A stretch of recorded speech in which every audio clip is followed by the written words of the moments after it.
8-darsni kutib oling. Bugun siz bilan eng kerakli bo'lgan mavzu risk management qoidasi bo'yicha batafsil gaplashib o'tamiz. Ayniqsa prop hisoblarda savdo qiladiganlar uchun juda ham ma'qul keladigan, demak, protsentlarni ko'rsatib berib o'tib ketaman. Sizlar bilan dunyo statistikasi bo'yicha, treyderlar statistikasi bo'yicha va ularning risk management qoidasi amal qilish bo'yicha emas, aynan O'zbekiston sharoitiga va prop hisoblarga to'g'ri keladigan risk managementni men sizlarga batafsil tushuntirib beraman.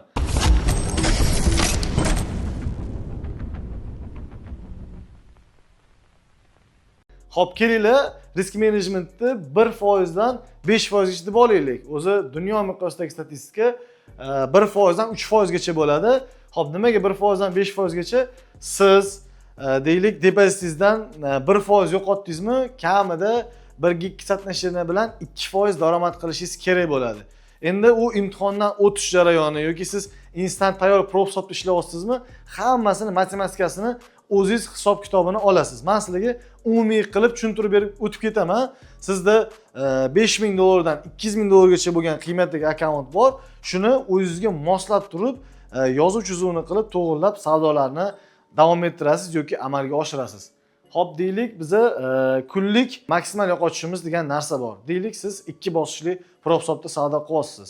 Taxminan $50000 prop hisob.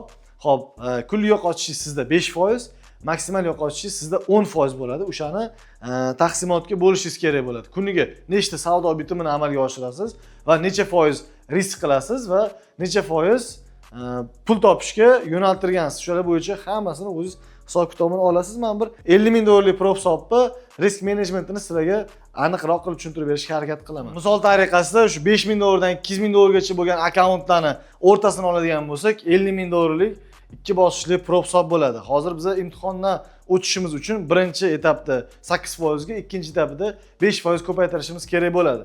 Biz krupniroq, tezroq imtihondan o'tmoqchi bo'lsak, 1% minus 2% plyusga harakat qilishimiz kerak bo'ladi. 1% zararimiz $500 ga teng bo'ladi. 2% plyusimiz, demak, $1000 ga barobar bo'ladi. Bozor 22 kun ichida ishlaydi.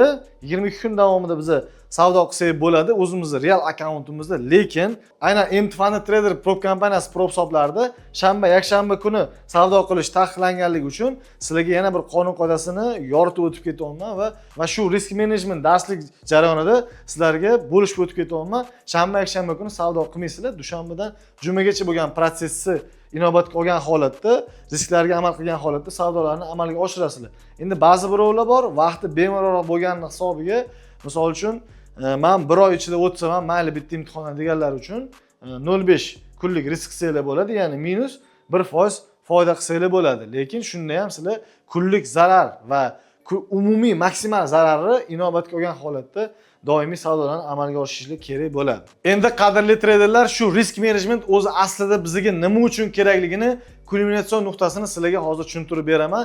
Risk management bizga doim kerak bo'ladi. Sababi biz kunlik yo'qotganimizdan keyin yoki kun davomida qilgan foydamizni ushlab qolishimiz uchun bizda demak azartga berilish ehtimolligi bo'ladi. Ya'ni siz zarar qildingiz qanchadir miqdorda, ya'ni 0.5 mi 1%, mana shu zararni qoplash uchun siz yana qayta bitimni amalga oshirasiz va u ham zararga kiradi. Qarabsizki, uje 2-3% yoki undan kamroq zarardasiz. Siz kamida bitta bitim yoki ikkita bitim zarar qildingizmi, minus qildingizmi, shu joyda to'xtating, emotsiyaga berilmasdan, har xil o'y xayollarga berilmasdan to'xtatish kerak bo'ldi. Shu bilan bugungi kundagi savdo bitimlarini amalga oshirish kerak emas, ya'ni trade qilish kerak emas. Ertasi kuni o'sha sovigan holatda, sovigan tanaga, sovigan miyaga nimadir bilandir chalg'igan holatda keyingi savdo bitimlarini amalga oshirish kerak bo'ladi. Xuddi shuni teskarisi, ya'ni siz bugun kunlik plyusingizni, ya'ni profitingizni urdingiz, daromadingizni, shu bilan keyin siz sovdan to'xtatishingiz kerak bo'ladi.